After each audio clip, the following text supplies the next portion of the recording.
las preguntas las dejaremos hacia el final. Si tienen algún comentario, alguna anotación específica, les pido que la tengan al tanto para poder plantearle a la maestra al final de su presentación. Asimismo, les recuerdo que escriban por favor en el correo, en el chat, perdón, su correo completo y su nombre para efectos de hacerles llegar su constancia. Muchas gracias a todos, bienvenidos y le doy la bienvenida y la palabra a la maestra Claudia. Hola a todos, buenas tardes. Mi nombre es Claudia Elizabeth Leira Parrilla y bueno, pues yo soy maestra en lingüística aplicada y me he dedicado a la enseñanza. Bueno, inicié dando clases de inglés y por eso el día de hoy me atrevo a hablar un poco al respecto de los enfoques de la enseñanza de la pronunciación del inglés. Como este seminario, que es el CELITA, está enfocado en dar difusión al respecto de temas que tienen que ver con la lingüística teórica y la lingüística aplicada.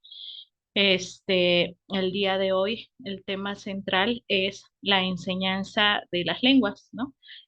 Obviamente, pues tengo que enfocar mi plática a lo que eh, en lo que yo soy experta, que es la enseñanza del inglés, ¿no? Entonces, bueno, pues comenzamos. Y bueno, vamos a iniciar haciendo una pequeña reflexión al respecto de lo que es la enseñanza de la pronunciación, iniciando con esta pregunta que es, ¿desde cuándo se ha enseñado la pronunciación? Y esto me gusta iniciar con esta pregunta o con este detonante, por así decirlo, sobre todo, por ejemplo, cuando trabajamos o somos profesores de lengua, ya sea, por ejemplo, español, inglés, francés, alguna lengua extranjera o cualquier otra. Es interesante darnos cuenta de cómo ha venido evolucionando, por ejemplo, la incorporación de los componentes de pronunciación, por ejemplo, en los libros que se utilizan como metodología de enseñanza de lenguas, ¿no? Yo recuerdo, por ejemplo, cuando era estudiante en la preparatoria, que utilizábamos libros y se utilizaban, por ejemplo, muchas listas en donde venía vocabulario y por lo general el profesor se dedicaba a hacer como ejercicios de repetición y nosotros como estudiantes, pues nuestro único modelo de la correcta pronunciación, pues era ese profesor, ¿no? No sabíamos si no sé, como que ese acercamiento era correcto o incorrecto, porque bueno, para hablar de pronunciación, uno de los, tal vez como que de las temáticas que nos tenemos que quitar de encima es hablar de lo que es correcto o lo que es incorrecto, ¿no? Entonces, por ejemplo, ya cuando yo estaba estudiando la licenciatura, recuerdo que en algún momento hice un ejercicio sobre un análisis de algún libro muy viejito que pudiese yo encontrar en donde se hablara justamente de la enseñanza de ciertos elementos o ciertos componentes al respecto del inglés. Y, por ejemplo, me llamó muchísimo la atención que yo encontré un libro de inglés de mi mamá, ¿no? Y justamente aparecían esas mismas tablas en un libro ya viejito que tenía casi nada de ilustraciones y en donde justamente el ejercicio era leer, hacer una lectura en voz alta y seguir pronunciando, ¿no? Entonces, pues esos ejercicios hasta hoy en día se han venido conservando, por así decirlo, se han conservado en las clases de inglés, de francés, también las he visto, y pues vamos a ver cómo se ha venido dando esa evolución. Perdonen, tengo medio influenza y tengo un poquito de tos. Bien, poco antes del siglo XX no se habían realizado estudios formales con respecto a la pronunciación en siglos pasados, ¿no? Si nosotros hacemos un recuento al respecto de la enseñanza de las lenguas, sobre todo las lenguas extranjeras, que es en donde de pronto incursiona la lingüística aplicada, vemos que no existen tantos enfoques al respecto de la enseñanza de la pronunciación. Y si hacemos como un análisis, pues nos podemos dar cuenta que se realizaban repeticiones de esa pronunciación y que a veces se tomaba como modelo de esa pronunciación o a nativo hablantes, por ejemplo, que grabaran. Antes se utilizaban otras herramientas, por ejemplo, ahorita pues ya los audios se pueden, no sé, transmitir o reproducir desde la computadora o desde el celular, ¿no? Pero antes, para un profesor de lenguas, era más complejo, ¿no? Porque tenía, por ejemplo, que utilizar una grabadora, cassettes, etcétera, ¿no? Cuando fue evolucionando, bueno, se utilizaban CDs o discos, pero por lo general el modelo de esa repetición era un nativo hablante de la lengua. Entonces, dichas repeticiones no tenían algún enfoque centralizado en lo que era la enseñanza de la pronunciación, solamente era eh, realizar como esa repetición, ¿no? Si estaba bien, si estaba mal, pues no era como un tema debatible o a veces ni siquiera se consideraba, ¿no?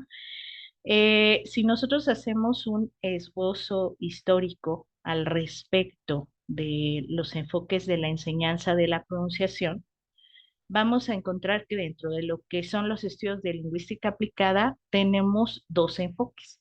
El primero va a ser un enfoque intuitivo imitativo y el segundo, enfoques que se van mezclando con las metodologías de enseñanza de lenguas, que es el enfoque analítico lingüístico. Entonces, pues vamos a ver de qué se tratan estos enfoques, ¿no?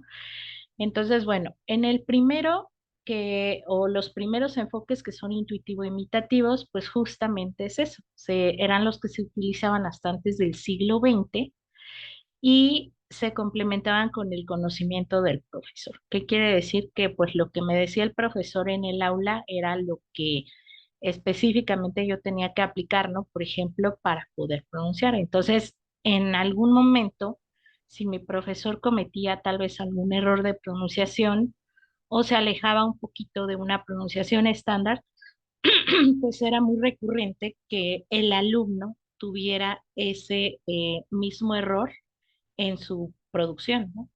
O en su pronunciación.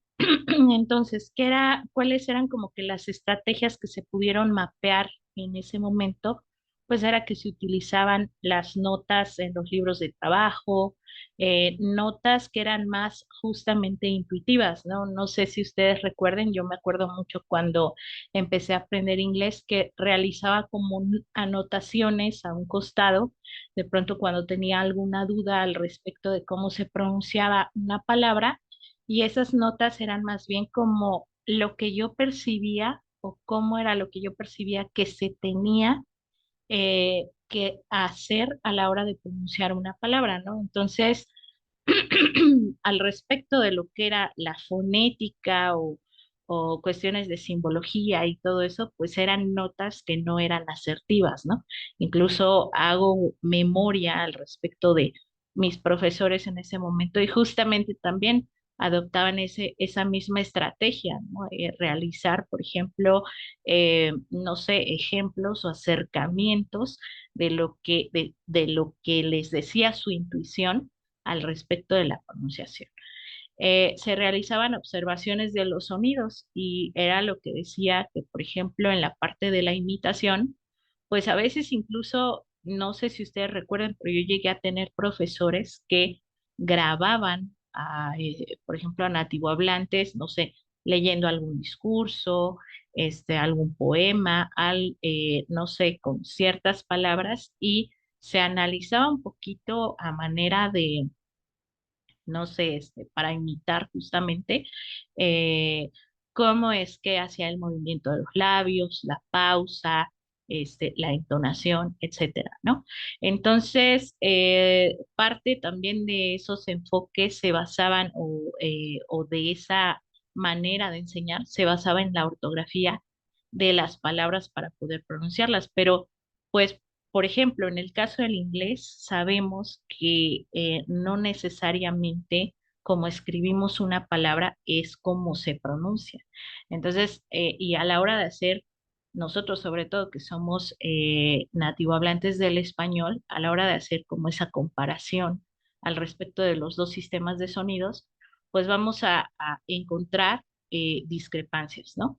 Entonces, estos enfoques dependen de la habilidad de escuchar e imitar ritmos y sonidos de la lengua menta sin la intervención de información explícita. Y esto quiere decir que, por ejemplo, para algunas personas, pues podría ser bueno utilizar este tipo de enfoques porque pueden tener una escucha más fina al respecto de la pronunciación de ciertos sonidos, pero para otro tipo de estudiantes, pues no lo es, ¿no? Porque necesitan un poco más de información o información más explícita al respecto de cómo emitir o pronunciar un sonido. No sé si ustedes se han encontrado con esto, de hecho yo nunca he hecho un estudio, ¿no? De si existe, por ejemplo, si existen estudiantes que tengan una escucha más fina, o sea, sí lo he leído, y a estudiantes a los que se les dificulte un poco más esa percepción de los sonidos, ¿no? Pero sí lo he visto incluso en español. Entonces, pues resulta interesante, por ejemplo, la aplicación de los primeros enfoques, porque gracias también a estos, se llegó a lo que se utiliza, por ejemplo, hoy en día, ¿no? Que es otro tipo de enfoques que tienen un poco más de información acotada, que es evidentemente una instrucción lingüística un poquito más formal, por así decirlo, y que apoya más a los estudiantes para poder aprender otra lengua. Un momentito, ya. Bien, entonces, el siguiente tipo de enfoques son los enfoques analítico-lingüísticos. Estos se crearon para complementar a los enfoques anteriores, que era lo que les decía. No todos los enfoques van a ser 100% correctos o incorrectos, ¿no? Pero los primeros dieron pauta a estos. ¿Por qué? Porque a través de realizar observación, análisis, justamente esas anotaciones que no eran tan formales y que más bien eran más intuitivas, dieron pauta a hacer análisis, ¿no? Y que ese análisis se enfocara en aspectos que tenían que ver con lo que era la prosodia, ¿no? Entonces, estos enfoques utilizan la información y herramientas, por ejemplo, como el alfabeto fonético fonológico, descripciones de la articulación de los sonidos, las especificaciones del aparato articulador.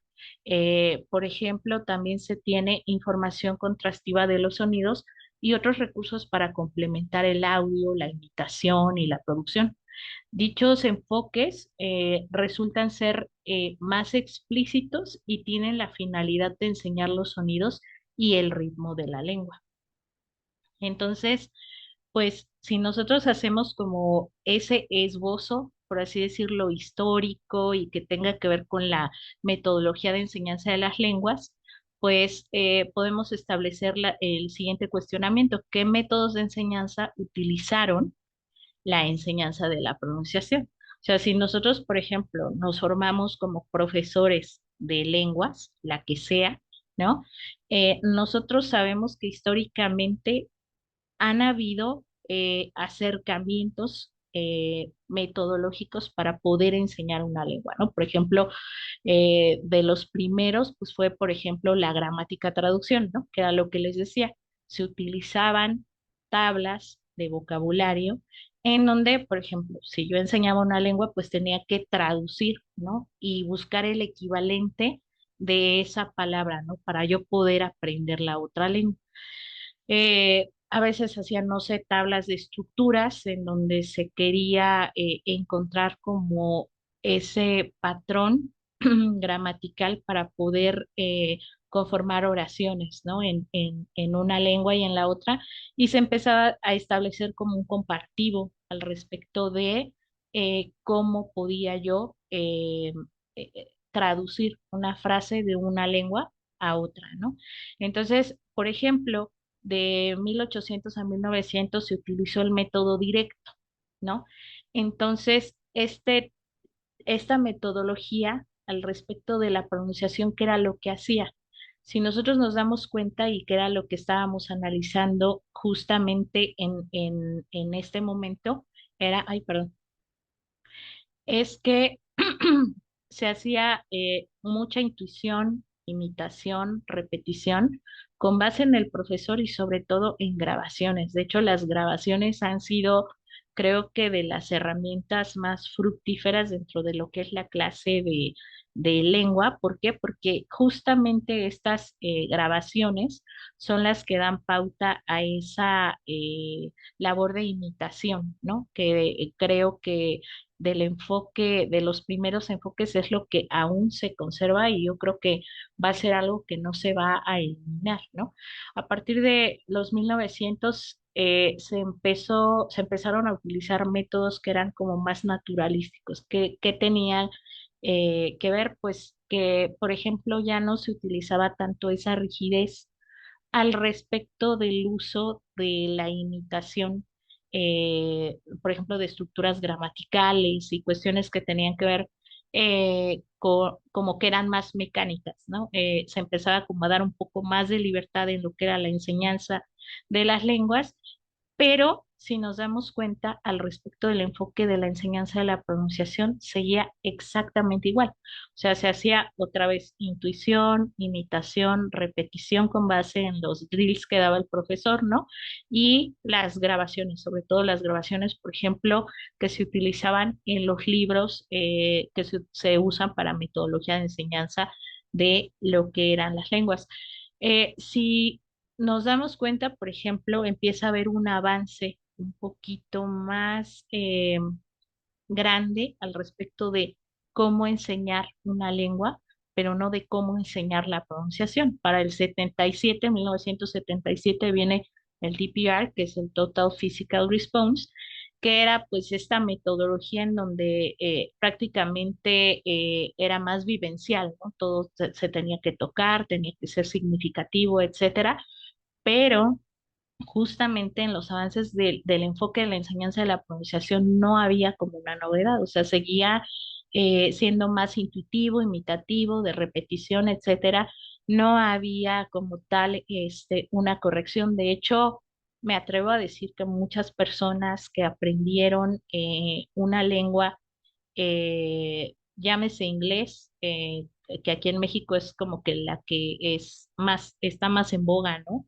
Este, pues de cierta manera aprendían también los errores de pronunciación que más adelante, ya que uno estaba en un nivel más avanzado, pues de pronto corregías, pero como que lo autocorregías, no sé, a través de estrategias, personales o individuales o de ejercicios o de libros o de muchísima repetición al respecto del uso de los sonidos, ¿no?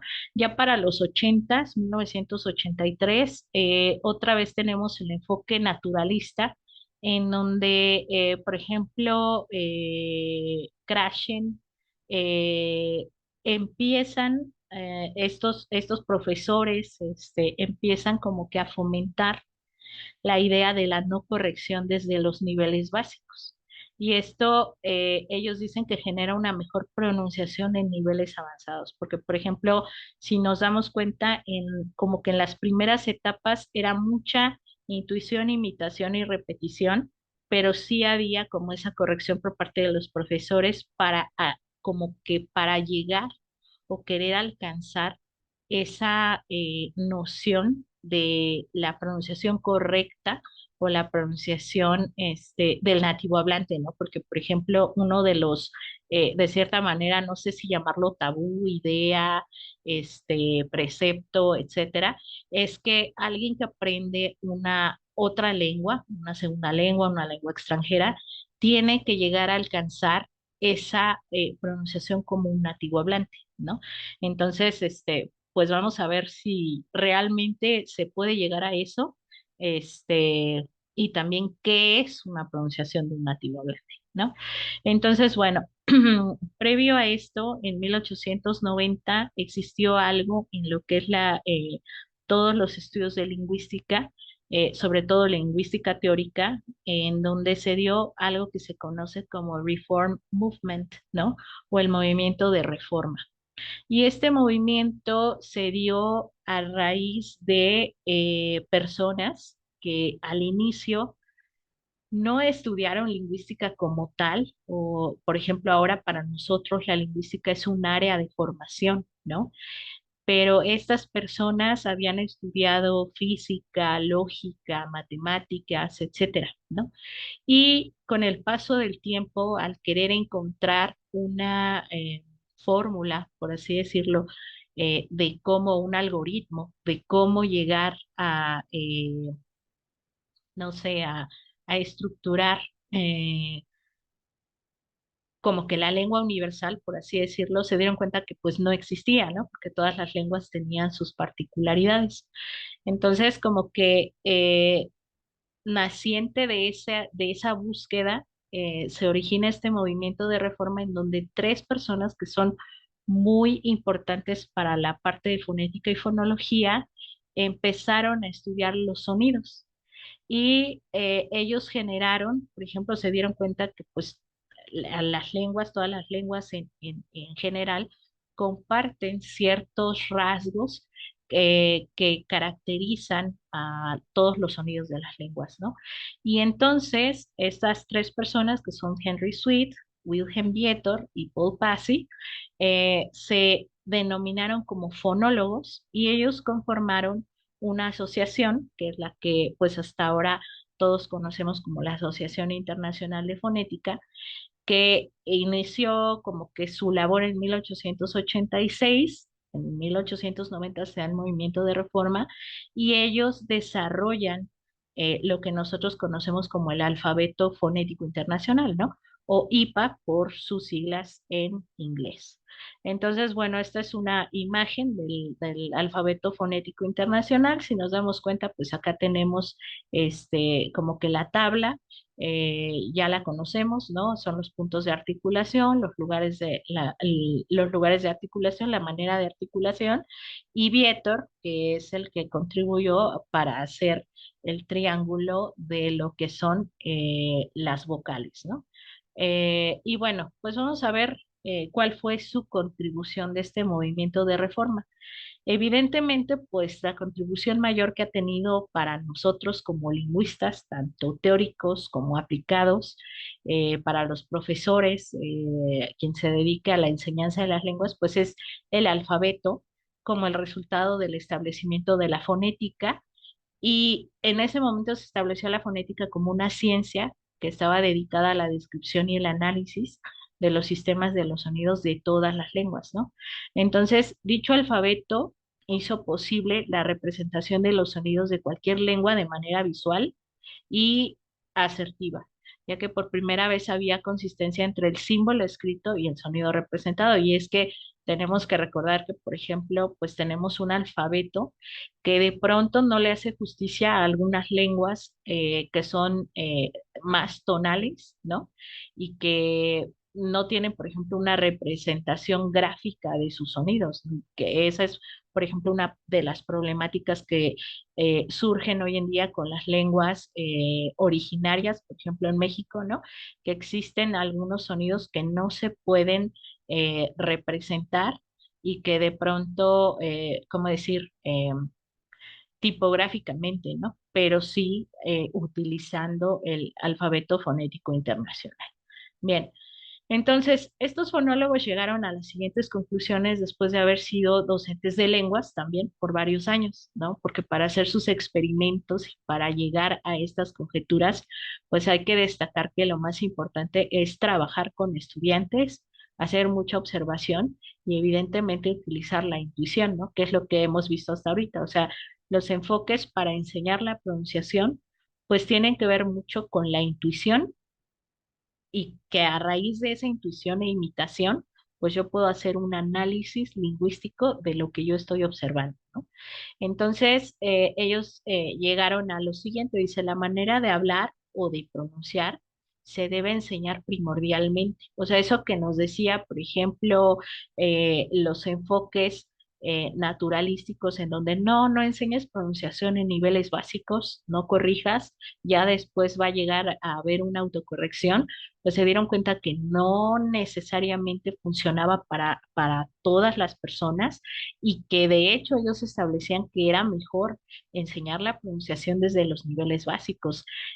Por ejemplo, hoy en día existen metodologías de algunas de las editoriales de enseñanza del inglés que ya incorporan desde los niveles A1 o 0, por ejemplo, en sus libros, aspectos que tienen que ver con el aparato fonador, no sé, algunas enseñanza de vocales, de consonantes, etcétera.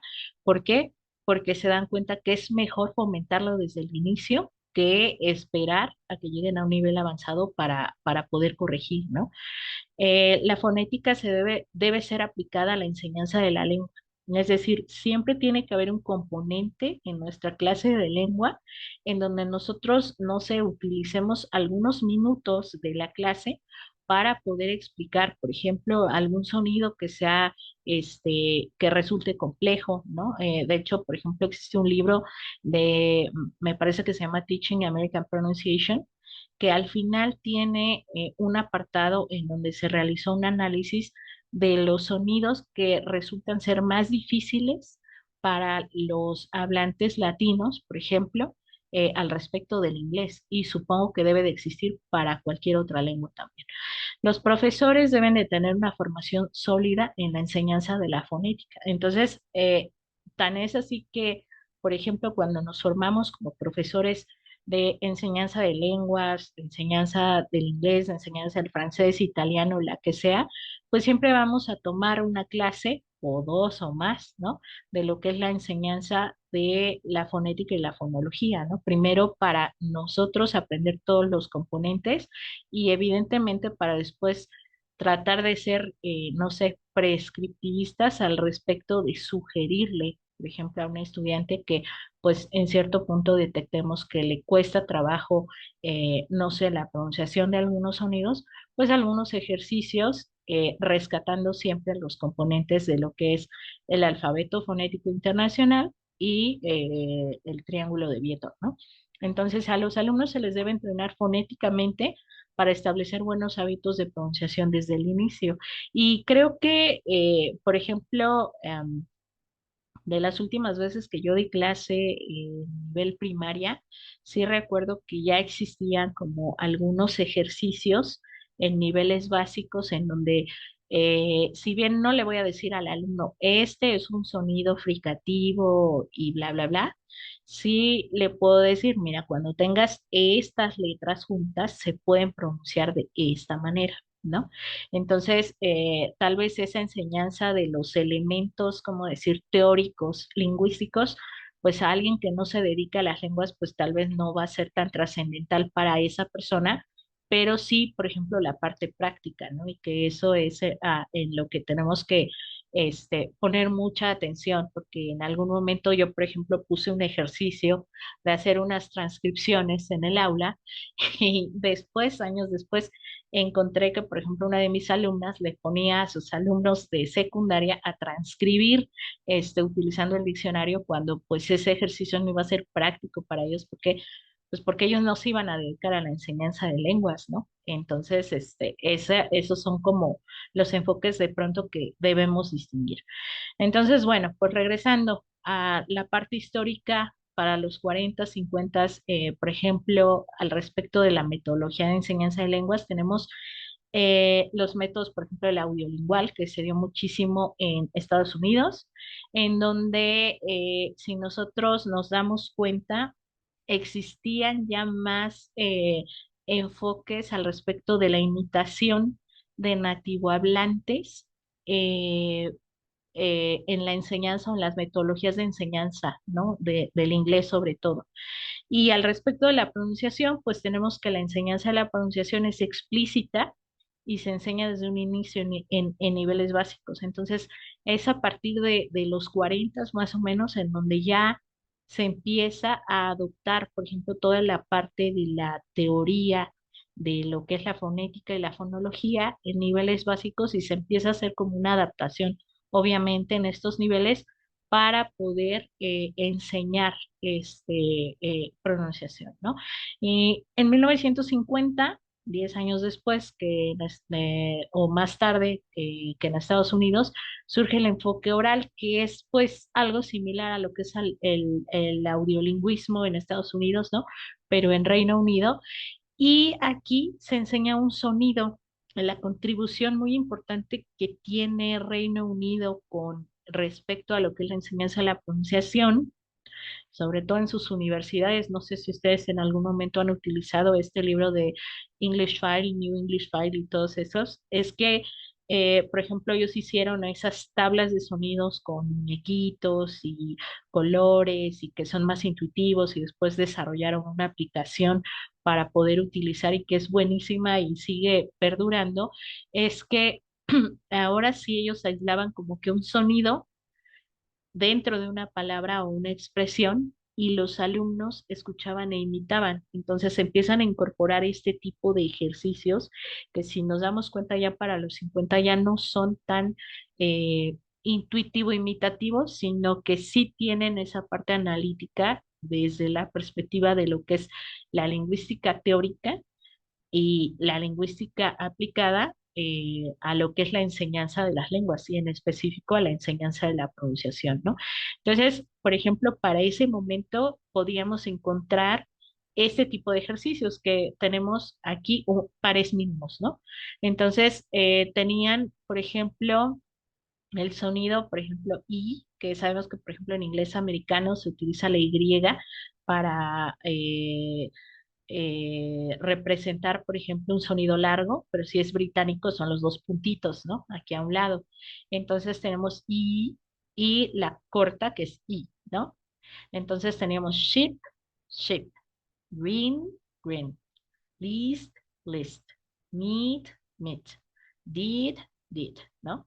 Entonces, este tipo de ejercicios son como muy comunes desde esa contribución de los ingleses a la parte de la enseñanza de la pronunciación justamente de esta lengua. También se empezaban a encontrar, por ejemplo, ejercicios con oraciones, ¿no? En donde teníamos justamente esos pares mínimos. Miren, tenemos aquí don't sit in that seat, ¿no? Tenemos uno que es corto y uno largo, ¿no? Did you at least get the list, ¿no? Y tenemos aquí list, list, sit, sit, ¿no? Entonces, si se dan cuenta, se empieza a tener como esa técnica del par mínimo, aislando justamente las palabras que yo les decía, por ejemplo, aquí, en esta parte, o sea, se enseñaba el sonido, la palabra y la expresión. Entonces teníamos las tablas, por ejemplo, aquí estaba el sonido, la palabra, ¿no? Tenemos el sonido largo, el corto, palabra, palabra, varios ejemplos, y después se podía encontrar en contexto, ¿no? Ya en las oraciones. Entonces, eso empezó a resultar más significativo. ¿Por qué? Porque ya no se hacía como esa parte tan aislada, ¿no? Como se hacía al inicio, en donde solamente teníamos como las listas y se hacía como la repetición solamente de las palabras. Y bueno, para los 60 tenemos la parte del enfoque cognitivo que está influenciado por la gramática generativa transformacional de Chomsky. Recordemos que Chomsky empieza a generar su teoría y justamente también habla de una parte de la pronunciación, ¿no? Eh, este enfoque también está influenciado por la psicología cognitiva de Nisser en 1967 y ambos perciben a la lengua como un comportamiento regido por reglas más que una formación de hábitos, ¿no? Y bueno, ahí es como un poco la discrepancia entre si es innato o no, pero bueno, la parte del enfoque cognitivo utiliza la gramática eh, y el vocabulario y se enfocaban en utilizar nuevamente los modelos de pronunciación nativa y de cierta manera como que utilizar los enfoques cognitivos empezó a generar la noción de si realmente eh, alcanzar la pronunciación de un nativo hablante era una meta real, ¿no? Y era lo que les decía al inicio. Am, de pronto, para poder enseñar pronunciación con nuestros estudiantes, tenemos que ser cuidadosos al respecto de qué versión les vamos a manejar, ¿no? Si realmente le voy a decir, vas a alcanzar un bilingüismo total y vas a pronunciar como un nativo hablante, o la parte de no se puede llegar a ser como un nativo hablante, pero puedes alcanzar un nivel bastante bueno y proficiente, aunque siempre hay que estarse actualizando porque pues evidentemente la lengua evoluciona y con ello evolucionan muchas cosas, ¿no? Entonces, pues bueno, este enfoque se podía utilizar este, realmente en lo que era la clase y se establecían objetivos enfocados en lo que eran las estructuras gramaticales y el aprendizaje de lo que eran, pues, por ejemplo, el vocabulario, ¿no? Para 1970 surge lo que era el Silent Way o el método silencioso, en donde nuevamente, o sea, si nos damos cuenta, como que la enseñanza de la pronunciación ha sido como una estira y afloja. O sea, entre vamos a utilizar un enfoque intuitivo, imitativo, no, mejor nos vamos por uno que sea analítico, lingüístico, ¿no? Entonces, en el Silent Way, nuevamente empiezan a adoptar que existe lo que es la pronunciación correcta de los sonidos y las estructuras de la lengua meta, que la producción no solamente se basa en sonidos aislados, sino en frases, por ejemplo, que tiene que ver entonación, forma, etcétera, y que se utilizaban las listas. Una de las aportaciones que dio este método y que también tiempo después adoptaron muchos otros libros, y ustedes seguramente lo han visto o lo recuerdan, son las listas de color sonido, ¿no? En donde se empieza a establecer como códigos de colores. De hecho, hoy en día ya existen códigos de colores para, por ejemplo, vocales, diptongos, consonantes, etcétera, ¿no? Se utilizaban listas con campos vacíos, tablas, se utilizaban mucho las tablas de madera para completar sonidos, ¿no? Entonces, utilizaban justamente las regletas y todo lo que tenía que ver con el método silencioso, pero regresan a la noción de lo que es la pronunciación correcta y a alcanzar lo que es la pronunciación de un nativo hablante, ¿no? Eh, Dentro de este surgió también otra metodología que se llama aprendizaje comunitario de la lengua, en donde en algunas escuelas o regiones los alumnos se sentaban en una mesa circular y decían alguna frase o palabra, por ejemplo, en su lengua materna, que quisieran aprender en la lengua meta, ¿no? Y entonces el profesor les indicaba cómo repetir o cómo decir, por ejemplo, no sé, botella, bottle, ¿no? Y repetían bottle, bottle, bottle, bottle, hasta que llegaban como a la pronunciación correcta. Los estudiantes se grababan como la pronunciación de eso, de ese sonido, ¿no? Y lo reforzaban con una grabadora que estaba ubicada al centro de la mesa para hacer como la repetición de varios sonidos. Aunque, no sé, yo no comparto como tanto esa idea porque no tiene un reforzamiento gráfico, por así decirlo, que sí podía tener, por ejemplo, el método Silent Way, ¿no?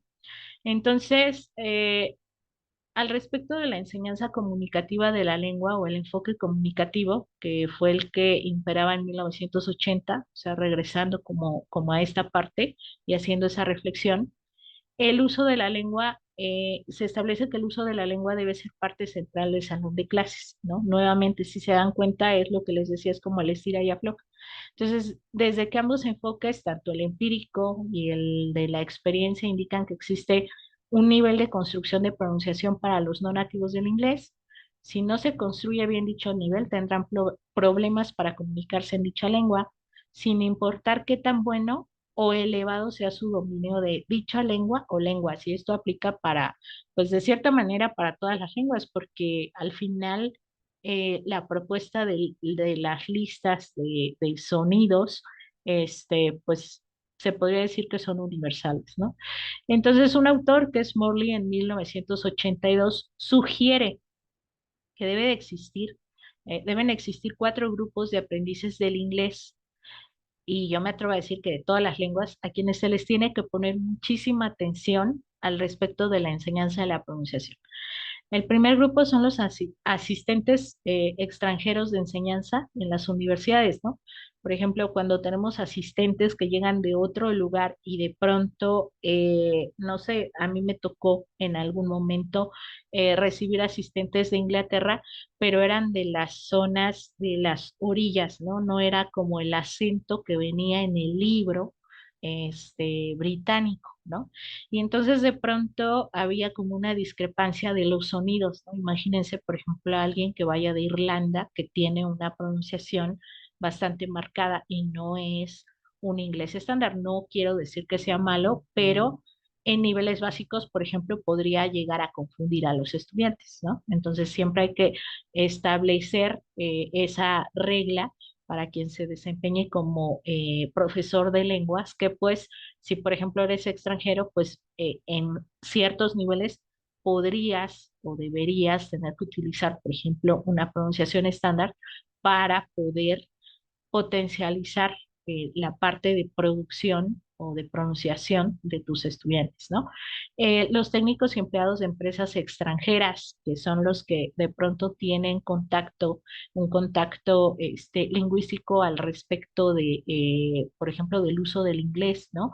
Y quienes de pronto van a tener contacto con muchos acentos del inglés, porque, por ejemplo, quien se dedique al ramo de trabajar con empresas, pues va a trabajar, no sé, con gente de China, de Japón, etcétera, que van a tener que jugar justamente con ese aparato de pronunciación.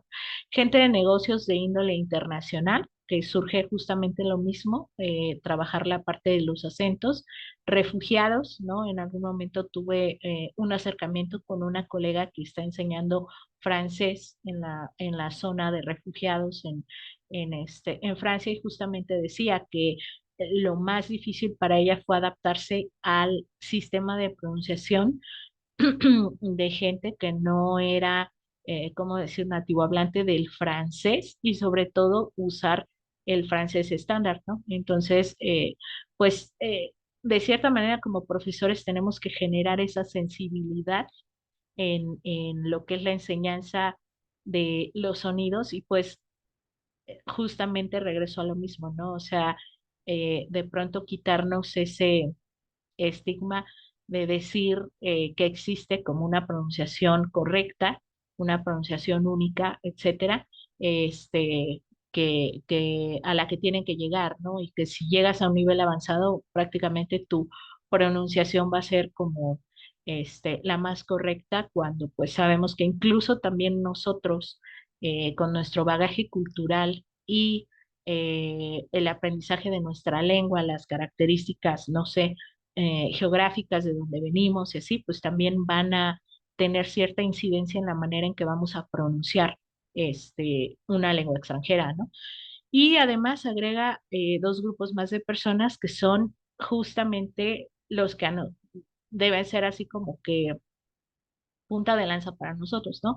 El siguiente grupo son los profesores de lengua extranjera, y con ello se refiere a la gente que no somos nativohablantes del inglés o que fungimos como modelo de fuente de input, es decir, de todo el aprendizaje del que dotamos a los estudiantes o a los alumnos. ¿Por qué? Pues porque justamente lo que les decía, o sea, también como profesores, pues podemos llegar a cometer errores, pero si establecemos parámetros en donde podamos guiar a nuestros estudiantes para que ellos alcancen una pronunciación que en algún momento yo lo leí, se me hizo muy interesante de este libro, era que pues tal vez no vamos a llegar a una pronunciación como nativohablantes, pero sí podemos llegar a una pronunciación estándar que sea clara, que sea legible y que me permita comunicarme de manera eficiente, ¿no? Y entonces ese debería ser mi objetivo al formar profesores de lenguas o al formar a alguien que quiera aprender otra lengua. Y el último grupo, pues son los guías de turistas, que también no son nativohablantes del inglés, como podrían ser meseros, personal de hoteles, agentes de ventas, o aquellos que lidian con el inglés para recibir visitas de otros países, sobre todo como el grupo 2 y 3 que les mencioné, ¿no? Que tienen que hacer como ese cambio, no nada más el code switching, sino también el accent switching, ¿no?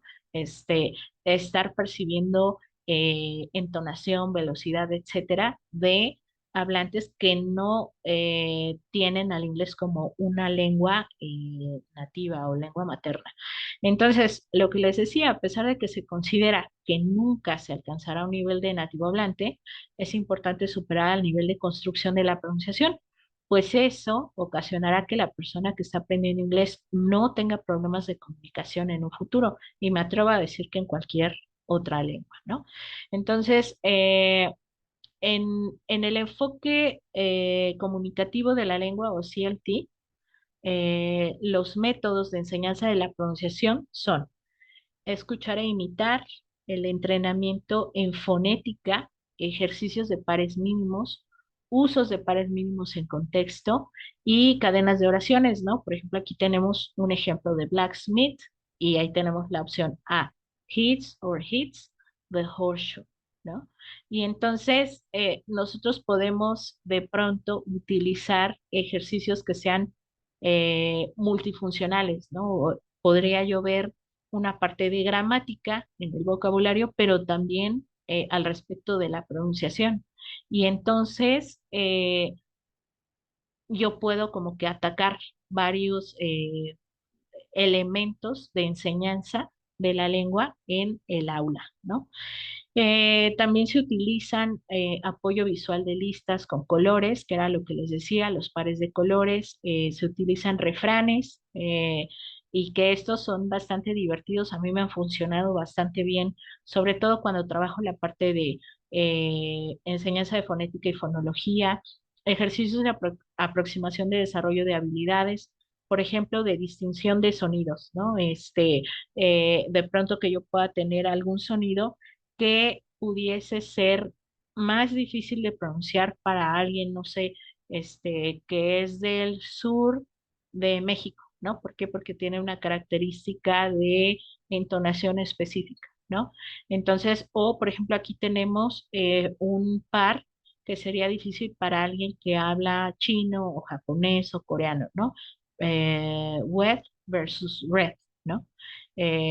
Por el punto de articulación, por ejemplo, la práctica del cambio de vocales, de la entonación a partir de la fijación de palabras. Y vamos a ver ahorita algunos ejemplos. Eh, Parte de la dificultad al respecto de la enseñanza de la pronunciación del inglés siempre van a ser las vocales, ¿no? Sabemos que, por ejemplo, tenemos vocales largas y vocales que son muy, muy cortas. Entonces, por ejemplo, puedo tener mimic o mimic, ¿no? O, por ejemplo, oraciones en contexto. Street mimes often mimic the gestures of passersby, ¿no? O el cambio de pronunciación. Por ejemplo, estos sonidos, este tipo de oraciones o de palabras, perdón, que tienen los cambios de entonación, que de hecho se llama dislocación en la parte de pronunciación, a mí me gusta mucho utilizarlos en las clases de fonética y fonología, ¿no? Porque aquí vemos cómo un sonido se puede cambiar de sílaba dependiendo de su categoría gramatical, ¿no? Tenemos aquí photograph, photography, ¿no? O, por ejemplo, las oraciones en contexto. I can tell from these photographs that you are very good at photography, ¿no? Bien. También se utiliza la lectura y recitación en voz alta, y grabaciones de la producción de los alumnos. O sea, por ejemplo, en clase de fonética y fonología a mí me gusta mucho ir trabajando como poco a poco lo que son sonidos aislados para después poder llegar a que ellos hagan la transcripción y sobre todo la pronunciación de, por ejemplo, no sé, párrafos completos, ¿no? Entonces lo que hacemos es iniciar con pronunciación de palabras aisladas, luego las oraciones y al final pues que trabajen, no sé, con una canción, con un refrán, con un poema y con un cuento, ¿no? Sobre todo para la parte de entonación. Entonces, ¿qué busca el diseño actual del currículo con respecto a la pronunciación? Y esto es como un análisis que yo pude identificar al respecto como de esa evolución, ¿no? Pues primero identificar los aspectos más importantes de los rasgos segmentales y suprasegmentales e integrarlos apropiadamente en cursos que llenen las necesidades de los alumnos. Si yo como profesor de enseñanza del inglés o de lenguas en específico veo que alguno de mis estudiantes está teniendo una dificultad muy importante que incluso puede truncar su comunicación o que le entiendan, por ejemplo, en inglés en este caso, pues yo podría, por ejemplo, recetarle, ahí es donde digo que podríamos ser prescriptivistas, ciertos ejercicios para que pueda mejorar esa pronunciación, ¿no? Evidentemente, pues tiene que ser mucho trabajo, mucha disposición por parte de quien aprenda pues el inglés en este caso, ¿no? También existe otro aspecto a subsanar, que es el establecimiento de la calidad de voz, que no es más que cada lengua tiene un tono de voz, espacio entre vocales, posición neutral de la lengua, un grado de movimientos musculares que contribuyen al sonido de la lengua y al acento que se asocia a la lengua. Entonces, este aspecto es súper importante porque, por ejemplo, una de las, yo creo que como que de el choque que uno se puede encontrar cuando inicia en niveles así muy, muy básicos, aprender inglés comparado con español, es justamente eso, ¿no? O sea que pues lo que me dicen ni se parece a lo que veo escrito, y por ejemplo la parte de la entonación para mí pues es muy, muy complicada, entonces, ¿cómo puedo yo distinguir toda esta parte? Pues bueno, se habla un poco al respecto de hacer varios ejercicios para trabajar esa calidad de la voz y de proyección, porque también incluso incluir elementos de pronunciación, ya sean teóricos o prácticos, que de hecho unas clases tienen que ser más prácticos, pues tiene que desembocar en la mejora de la pronunciación, ¿no? Entonces, bueno, toda esta información la pueden encontrar en esta referencia, que es un libro de Celse Murcia, que se llama Teaching Pronunciation, a Coursebook and Reference Guide. Les voy a compartir la presentación y bueno, vamos a ver algunos ejemplos de algunos de los ejercicios que para mí han sido muy efectivos eh, de utilizar para mejorar la pronunciación de los alumnos en clase y que son ejercicios que se pueden utilizar tanto para alumnos que no se van a dedicar a ser profesores de inglés o de lenguas, eh, como para los que sí, ¿sale? Entonces, por ejemplo, hay algunas reglas ya establecidas que son como muy técnicas, en donde nosotros vamos a encontrar como la descripción de la regla y algunos, no sé, elementos para poder aplicarla, ¿no? Aquí les saqué un ejemplo. La E muda que tenemos en inglés, si la E se encuentra al final de la palabra y hay una sola vocal más en la misma, entonces se pronuncia la primera y la E se vuelve silenciosa, alargando además el sonido de la vocal anterior a ella, ¿no? Y de pronto esto es así como difícil, pero pues yo les digo, si termina en E, así, o sea, la palabra termina en E, por lo general la E no se pronuncia, ¿no? Dices, treat, bake, pine, breathe, ¿no? Que de hecho podría ocasionar alguna complicación para alguien que esté aprendiendo francés, porque las es sí suenan, ¿no? De pronto. Bien. Hay algunos sitios web y apps que se pueden utilizar para mejorar la pronunciación y que pueden ser súper útiles. No sé si han utilizado esta. Hay una versión demo gratuita que es robusta y hay una versión de costo que es bastante cara, pero la versión gratuita es así, el logo en blanco y es buenísima. Trae pares mínimos, videos de pronunciación, ejercicios, etcétera. Nada más que esta cuando ya llegas a un punto en donde sobrepasas como la parte básica de pronunciación, pues evidentemente te pide pagar y el costo de la aplicación es un poco cara, pero sí es muy efectiva. De hecho, surgió de un proyecto de doctorado de una de las universidades, no recuerdo si en Estados Unidos, creo que es de Estados Unidos, y es bastante bueno, ¿no? Otro de los recursos que yo utilizo mucho y que me gusta y que a mí me ha servido y que les sugiero que pueden utilizar es utilizar un espejito de bolsillo, ¿no? Cuando empezamos a hacer los ejercicios de pronunciación en específico, por ejemplo, en la clase de fonética y fonología, pero se puede utilizar en la clase de lengua, es, por ejemplo, tener el espejito y que ellos vean justamente lo que les decía, vean su aparato fonador, ¿no? Vean los labios, la lengua, los dientes que tiene que pegar, por ejemplo, no sé, la lengua detrás de los dientes, que, por ejemplo, las orillitas de la lengua efectivamente tengan que pegar con los dientes superiores, etcétera, o que si es, por ejemplo, una P, yo expulse el aire y se vea el vaho en el espejo, ¿no? Si es sordo el sonido, por ejemplo, que no vas a tener ese vaho en el espejo. Y eso les ayuda mucho a ser muy conscientes de su aparato fonador. Y creo que es como una buena práctica porque les da mucha seguridad a la hora de pronunciar, ¿no?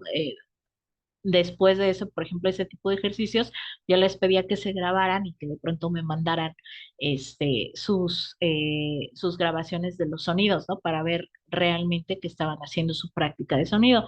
Otra es utilizar, pues, justamente los trabalenguas, que son los tongue twisters, que, por ejemplo, la página web del British Council ya tiene bastantes a manera de infografía y que son muy interesantes, a pesar de que se aparecen en la parte de English for Kids, eh, pues son muy buenos porque no importa si los vas a utilizar para niños o para adultos, siempre el tongue twister te va a servir para aprender y ampliar, por ejemplo, tu vocabulario, las expresiones que son idiomáticas, a veces el uso, por ejemplo, de phrasal verbs, pero también la parte de pronunciación. Entonces, visiten el sitio web del British Council, que tiene bastantes cosas muy buenas al respecto de que se pueden adaptar para la pronunciación del inglés, ¿no? Otro es, por ejemplo, utilizar la pronunciación de poemas, aunque los poemas y sobre todo, por ejemplo, a mí me ha gustado mucho utilizar poemas, canciones y fábulas. Y yo como que mi secuencia es palabras, oraciones, los tongue twisters, luego canciones, luego al final poemas o fábulas. ¿Por qué? Porque, por ejemplo, las canciones, de cierta manera, hay que ser cuidadosos porque a veces, por ejemplo, me ha tocado que les pido que graben una canción y escogen, no sé, una canción de rap, ¿no? Entonces es muy complejo corregir entonación en rap. ¿Por qué? Porque el rap ya tiene un slang o una entonación que no es estándar. Entonces es difícil a veces trabajar con canciones que te puedan mejorar la pronunciación estándar, ¿no? Y sobre todo, por ejemplo, ahorita que hay mucho reggaetón, es muy complejo. Entonces es como cuidar mucho esa parte de qué canciones serían como las que cubren el objetivo para la pronunciación, para la mejora de la pronunciación, ¿no? Pero al final son buenas.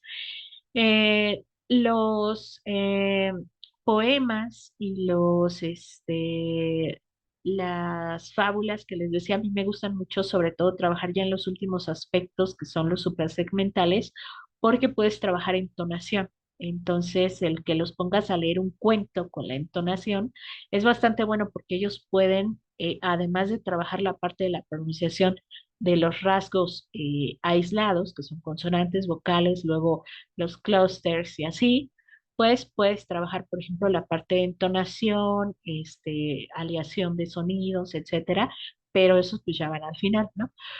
Una página que les recomiendo es esta, Forvo. Déjenme ver si puedo abrir Forvo aquí, a ver si la pueden ver.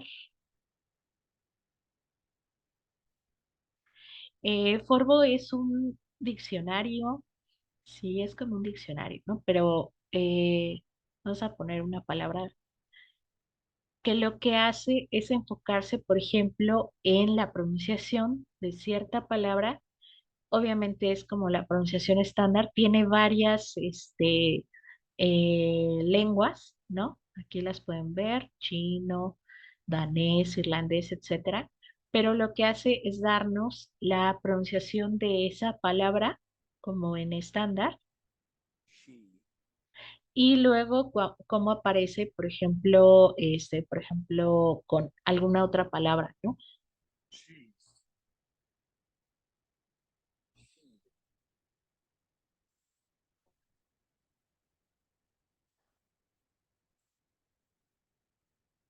¿No? Entonces, vean, por ejemplo, ahí tiene una palabra que todavía no han, un conjunto de palabras que todavía no las han grabado, ¿no? Y ahí tiene, o sea, es como un banco de pronunciación que podría ser, pues, bueno para de pronto corroborar, ¿no? Alguna duda que yo tenga. Otra de las páginas que se me hacen bastante interesantes y que seguramente algunos de ustedes ya han utilizado es la de Iowa, de la Universidad de Iowa, que es of Speech. Ellos tienen una aplicación para el celular, de hecho yo la uso, la compré hace tiempo, me costó como 80 pesos. Tiene varias, mm, ¿cómo decir? El sistema de sonido de varias lenguas, ¿no? En este caso, por ejemplo, acá nos aparece el español, pero también lo tiene para inglés, ¿no? Entonces, si ustedes se van al sonido, aparece, por ejemplo, la descripción, inclusiva labial sorda, bilabial, viene la animación de cómo se pronuncia y viene la grabación, por ejemplo, de alguien nativo hablante pronunciándola, ¿no? El sonido aislado, por ejemplo, el sonido con una palabra. Ajá. Y viene, por ejemplo, al inicio, en medio y casi al final, ¿no? Y esta, por ejemplo, yo utilizo la versión para la parte de inglés en mis clases. Y también hay algunas páginas de YouTube, algunos usuarios que son bastante buenos. Hay muchísimos, pero los que a mí me han resultado más significativos son estos dos. La de BBC Learning English, que también tiene una aplicación donde pueden activar la parte de pronunciación, que puede ser pues muy buena. Y esta chica que se llama Hadar Sumesh, que es me gusta mucho porque divide la parte de los temas en temas gramaticales, temas de vocabulario, temas para certificación y la parte específica de pronunciación. Hasta ahorita es como la que he visto que trabaja bastante bien, desglosado la parte de pronunciación en su sitio de YouTube. Y pues para de pronto trabajar mucho la parte de los audios, no sé si ustedes han utilizado esta, que es la de Vocaroo, que es como una grabadora que te guarda los audios en línea y tú puedes compartir los audios ya nada más por una liga, a través de una liga. ¿no? Y se van guardando ahí. Después, si quieres, pues tú los eliminas o los puedes descargar porque de pronto es complejo trabajar pronunciación, o bueno, es lo que yo me he enfrentado, ¿no? Por ejemplo, para los videos utilizaba yo Facebook porque podían hacer como un Facebook Live y se quedaba ahí guardado sus ejercicios de pronunciación, o por ejemplo, Vocaru para la parte que era más larga en donde tenían que leer. Aunque bueno, yo siempre pedía o revisaba la parte por ejemplo, ver justamente esto, ¿no? Cómo esta era la posición o es la posición que de pronto yo les pido para los ejercicios de pronunciación en clases de fonética y fonología, pues para mejorar la parte de pronunciación, ¿no? Eh, y, y creo que ya. ¿Qué hora es? Ok. Bueno, dejé un espacio para ver si tienen alguna duda, preguntas, este, sugerencias, comentarios o quieran hacer alguna interacción. Bueno, muchas gracias, maestra Claudia, por su presentación. Abrimos el espacio para si hay alguna duda, comentario, pregunta. Adelante.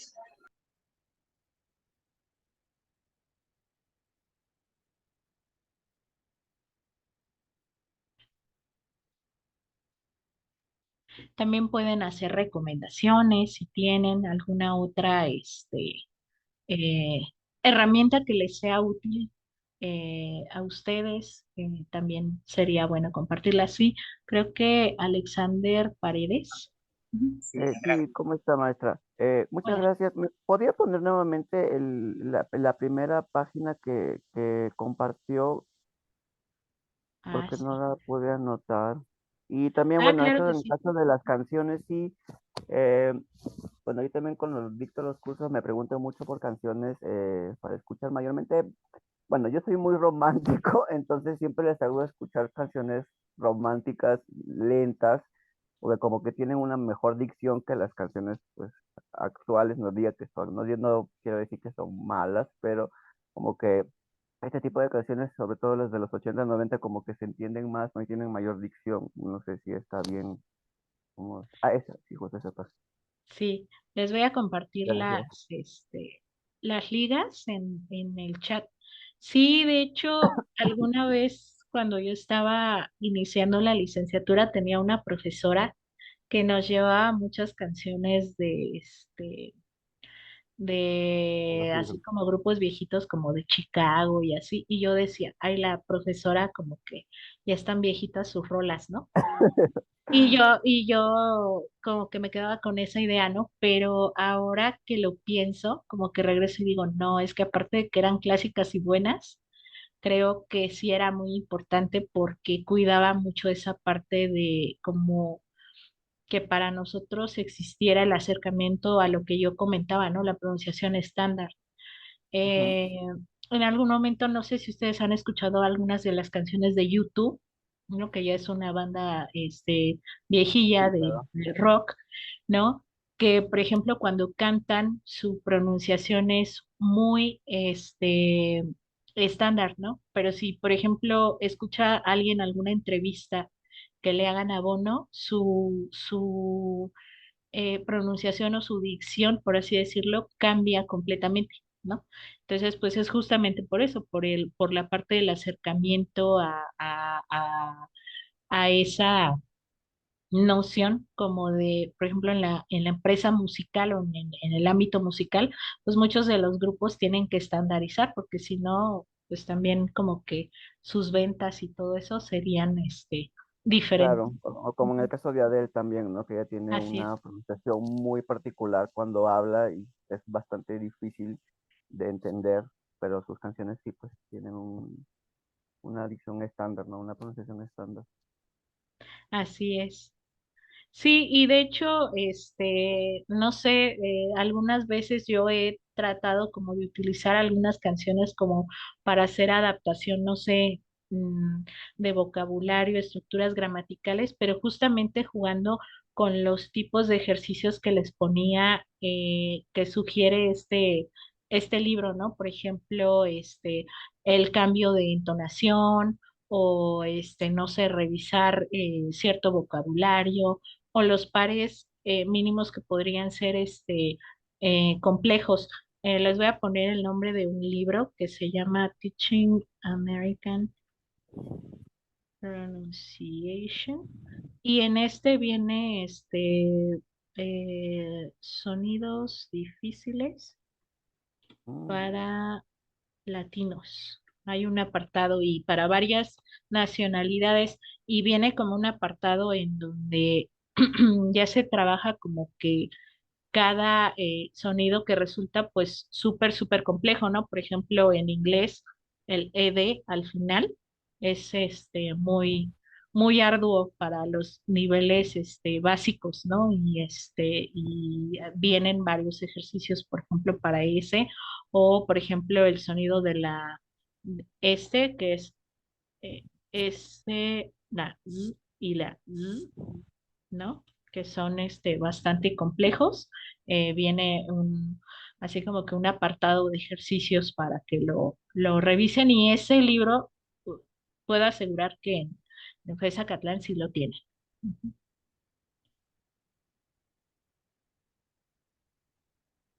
¿Alguien más?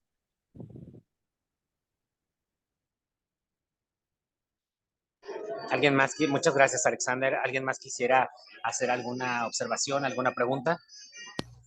Sí, tenemos a, creo que Victoria Aguilar. Victoria Águila. Ay, Adelante. sí, muy buenas tardes, profesora Claudia. La verdad me Hola, hola. encantó su presentación,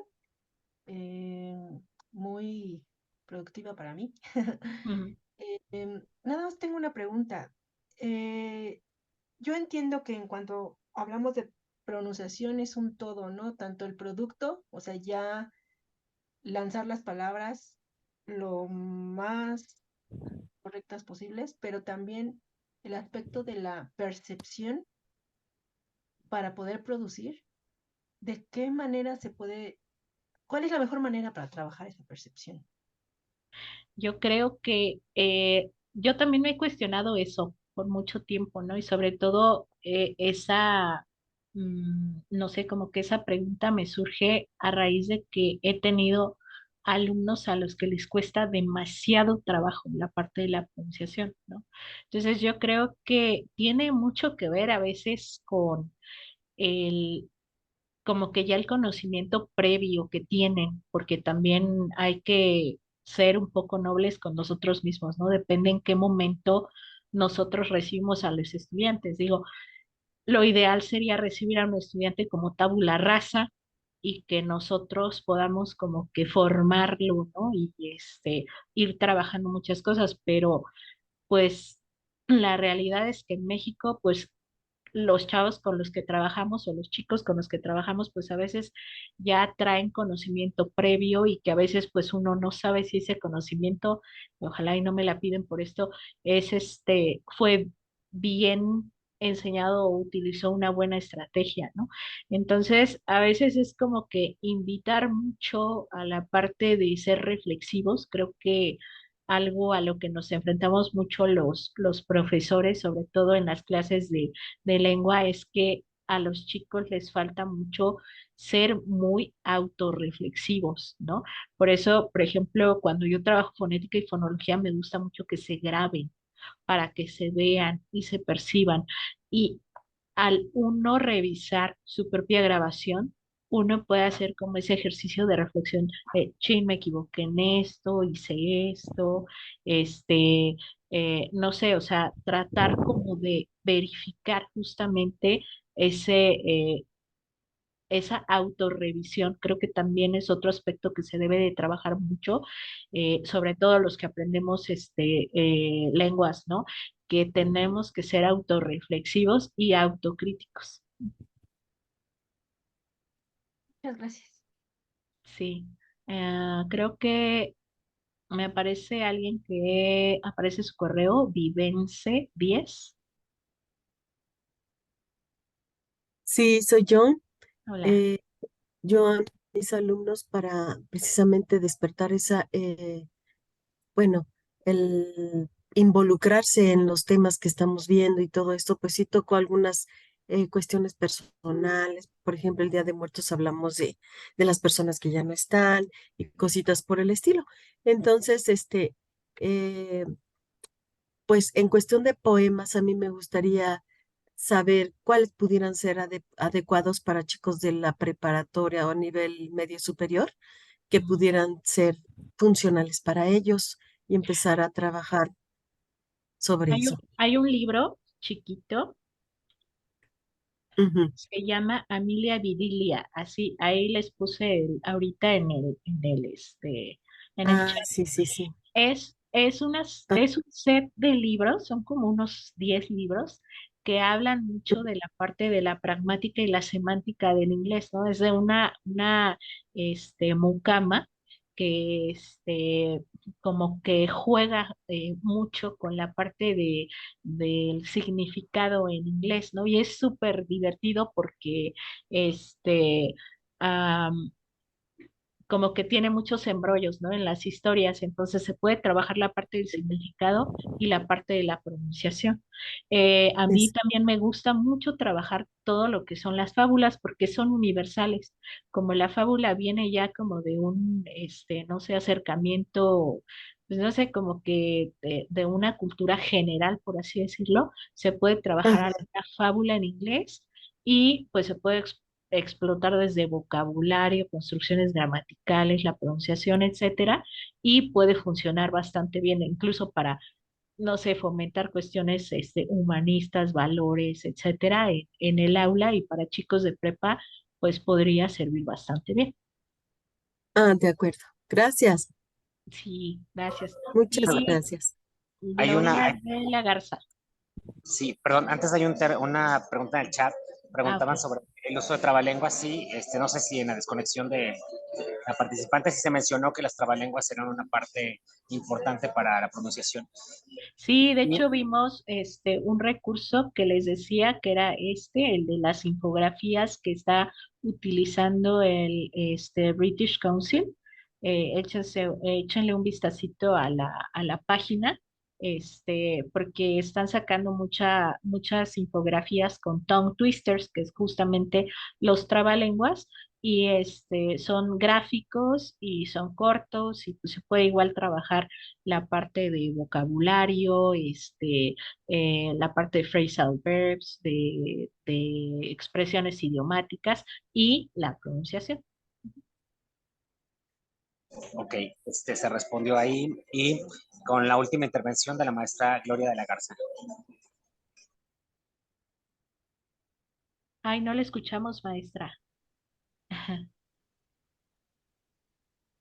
No, no se escucha. Yo no la escucho.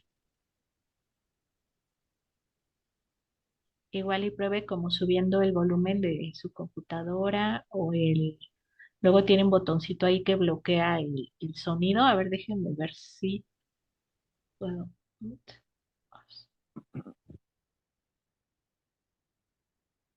No.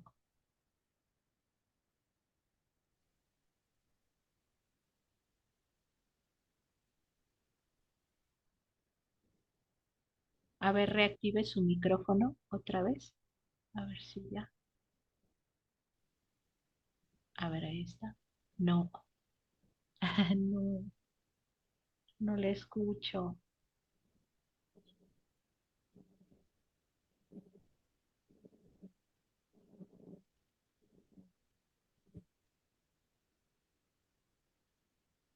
Eventualmente si se puede escribir la pregunta, digo, si es una pregunta en el chat, quizá.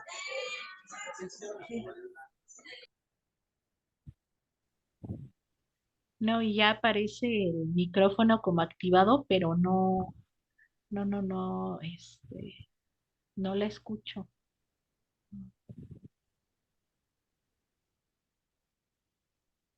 No, sí aparece activo, pero no se mueve el micrófono.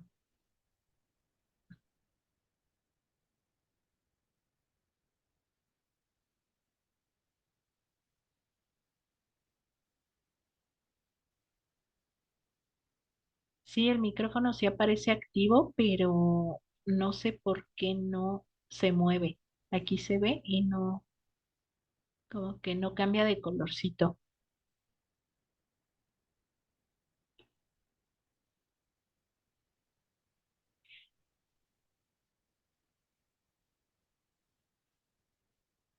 Bueno, creo que el sonido está fallando, algo pasó. Em, pero bueno, si hay algún comentario más elaborado o una pregunta puntual, yo me comprometo a hacérsela llegar a la maestra Claudia y Sí, asimismo hacer llegar la respuesta. si gusta ahí Este, un mensaje de audio por WhatsApp y ya me lo comparten y ya, lo contesto. ¿Sí? Así es. Yo me comprometo a hacerlo llegar, el comentario, la pregunta, y bueno, estamos en el tiempo. Le agradecemos mucho el Seminario de Lingüística Teórica y Aplicada de la FES Acatlán a la maestra Claudia Elizabeth Leira Parrilla por esta presentación, que posteriormente les compartiremos la liga también en el sitio del seminario, quedará grabada en el canal de YouTube para que lo puedan compartir y revisar posteriormente. Y bueno, nuevamente, muchas gracias, Clau. Gracias por tu tiempo, gracias por tus conocimientos y compartirlos con nosotros. Y muchas gracias a todos por su asistencia y participación activa en esta presentación. Pues muchas gracias y linda tarde. Les comparto mis datos a través del maestro Edgar por si tienen alguna duda o algo y mando la presentación para que también ustedes la tengan disponible por si a alguien le interesa. ¿Ok? Eh, gracias. Muchas gracias a todos. Buena tarde. Muchas gracias, maestra, muy interesante. Muchas Gracias. gracias.